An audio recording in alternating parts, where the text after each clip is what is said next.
Just married, 6 weeks in, and husband is much older than me and having erectile dysfunction issues from honeymoon.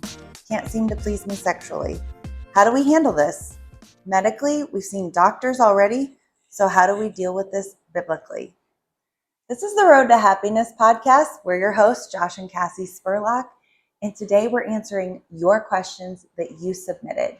We want to thank our sponsor, My Counselor Online, leading provider in Christian counseling.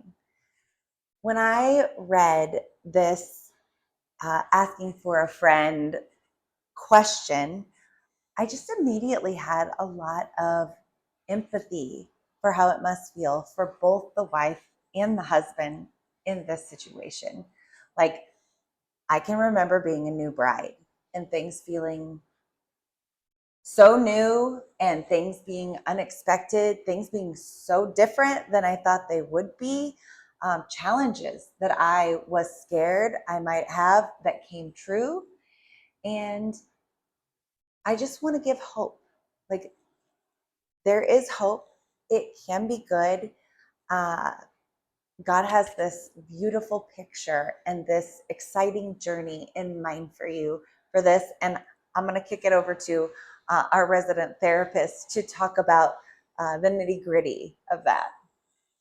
Yeah, as a certified sex therapist, we deal a lot with erectile dysfunction and just difficulties that people experience sexually, just in general, all different kinds of things. So I would, like Cassie said, I just want to provide some hope, say that we can figure this out and we can find a way to be helpful in navigating it. And it's good that you have gone to see a doctor, right? Because we want to check out and make sure that physiologically we're addressing the things that could be creating difficulty. So make sure that there isn't heart issues, cardiovascular issues. We want to engage some basic care of using some medications that help to increase blood flow, because the penis is a blood-driven organism or organ. And so it requires good blood flow in order to work correctly. And that can aging can affect that. But once we've checked those boxes, physicians, doctors aren't trained as sex therapists. And so they don't know how to troubleshoot. That's kind of where the end of their ability to step in and be helpful ends. Yeah. Our primary sex organ is our brain. Like, I like to, when I'm talking to kids or groups, and I thought, do you know what your primary sex organ is? And there's giggling and cackling or whatnot. Whether they're kids or adults. I know, whether kids or adults. But it's your brain. Your brain is your primary sex organ. And so once you make sure that the plumbing and all the physiological mechanics are doing what they're supposed to be, addressed, you have to understand what's going on between the ears. And when it comes to erectile dysfunction, one of the major drivers to the difficulty is anxiety. That there's this strange reality that an erect penis is actually a relaxed penis. That's interesting. Like, we think about it in terms of like a flexed muscle, or something like that that's causing it to be firm, causing it to be erect. But the truth is that a firm penis is a relaxed penis. And the reason why that is what causes a penis to be erect is similar like air filling a balloon. Only it's blood filling these blood vessels inside the penis that cause the firm outer sheathing around the penis that makes like the edges of the balloon. As it's filled with blood, it expands out, and that's what creates an erection. Well, the blood vessels in the penis are lined with smooth muscle, and smooth muscle is in its normal state flexed. And so it holds the walls of the capillaries in the penis in shape. So blood flows in, blood flows out, but it doesn't stretch, it doesn't expand.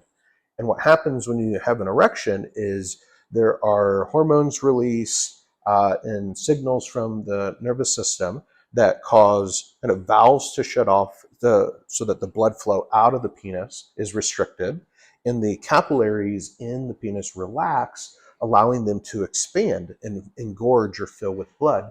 And that's what causes penis to expand.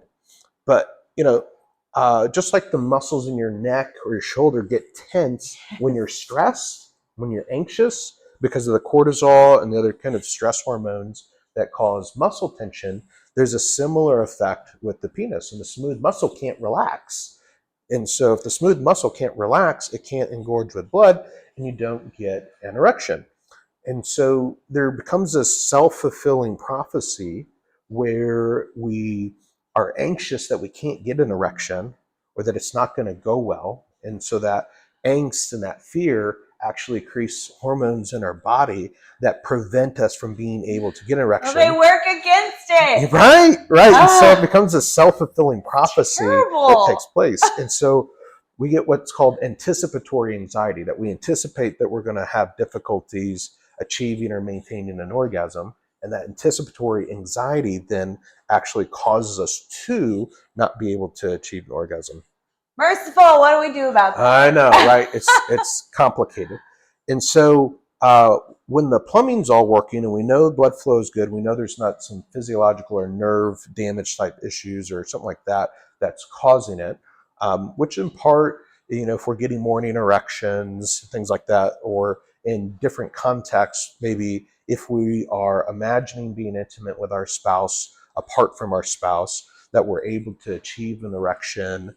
And when there's not like a performance, right, you don't have that involved. Performance pressure, that performance anxiety, or that fear of failure. If outside of those contexts we're able to achieve and have an erection, then that helps us kind of narrow down and go, it's probably around this anxiety and this performance piece where the difficulty's coming in. So what do we do then? One of the things that can be done is we really teach a couple and encourage a couple to learn how to enjoy connecting with non-intercourse, so non-intercourse sex. They sometimes get in their mind that intercourse is the only way to have sex, and it's just not. That God designed us to be able to enjoy connecting and to enjoy sexual intimacy in other ways other than just intercourse. And when we can learn to have a successful sexual experience together that's non-intercourse, then it takes the pressure off intercourse. Because whether or not I achieve or am able to maintain an erection or not, we're going to have a good time together. And it's going to be fun. And we're going to enjoy the intimacy and the closeness. Deeply. We're going to connect. We can be orgasmic. We can have a fun experience together. And when that pressure is off, then it actually paves the way to us be able to achieve and maintain.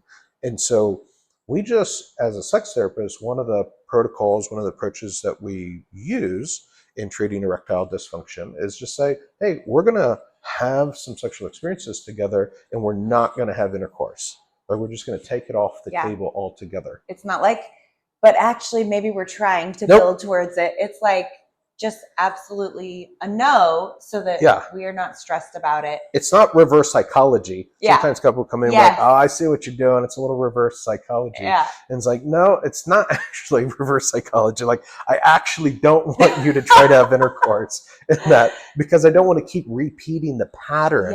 If you get an erection and you think you can have intercourse, great. But don't do it. Just hold off and just be like, celebrate that you're achieving an erection, that you're maintaining an erection through the experience, and build that confidence that that's something that, can happen for you, but don't sabotage the process by jumping to that and then having it potentially not go well and continuing that cycle. Which can also feel awkward. It's like, I finally got an erection. I want to do what I've been trying to do this whole time. Yeah. Totally. It can be hard to not want to get excited and jump ahead, but it really will serve you better if you initially just have a number of experiences. So we'll call it 6, and that experiences together where we learn each other's body and we learn to have fun and we learn without the pressure of intercourse being a part of it. And when I think about this and I think about the experience of having those times together where intercourse is not even an option, I think about, we can focus on the challenge of why we're here and the frustration of that, but there's a sweetness to the journey together of learning each other better, learning each other deeper, learning each other more thoroughly that you might skip over if this wasn't a part of your story. Honestly, when I'm doing premarital counseling and talking with folks through, the sex talk and the different aspects of sex, that I encourage them to learn and develop their sexual relationship with non-intercourse, that they would develop that as a part of their sexual journey, because it's a skill set and an understanding that is super valuable across the lifetime. Because what people don't realize when they get married, oftentimes, or when they're young and getting married, is that the sexual relationship evolves over time, and there are seasons where intercourse just isn't possible. Rather because of pregnancy or other barriers, things that get in the way along the way. And when you understand and have a vision for your sex life that's broader than just intercourse, you have a lot more options and flexibility, and those things don't freak you out as much, and they don't create difficulty, because it's like, oh, our sex life is bigger. And remembering than the intercourse. purpose of it is for emotional, spiritual connection. Yeah, as well as physical pleasure. Yes. Right? Like all of that is, but like it has to encompass all of those pieces. Right. And we can get overly focused on intercourse and orgasm via intercourse in ways that just create difficulty. And since shortchange us of the vision God has. Yeah, and since for women, most orgasms don't happen through intercourse, like only 20 to 30% of women can experience an orgasm through intercourse alone. Like, that's definitely the minority of women that are experiencing orgasms through intercourse alone. And so learning how to connect and enjoy sexual connection without intercourse, that is, again, a super valuable thing for the relationship. So here's what I would recommend. And if this does the trick, awesome. If you run into more difficulties, need a sex therapist. This is what we do, is help navigate these kinds of challenges and tailor treatment process based on the specifics of your situation. But I would start here. I would start with doing what you've already done. Get the medical side checked out and make sure that there's not a medical issue that's creating the difficulty.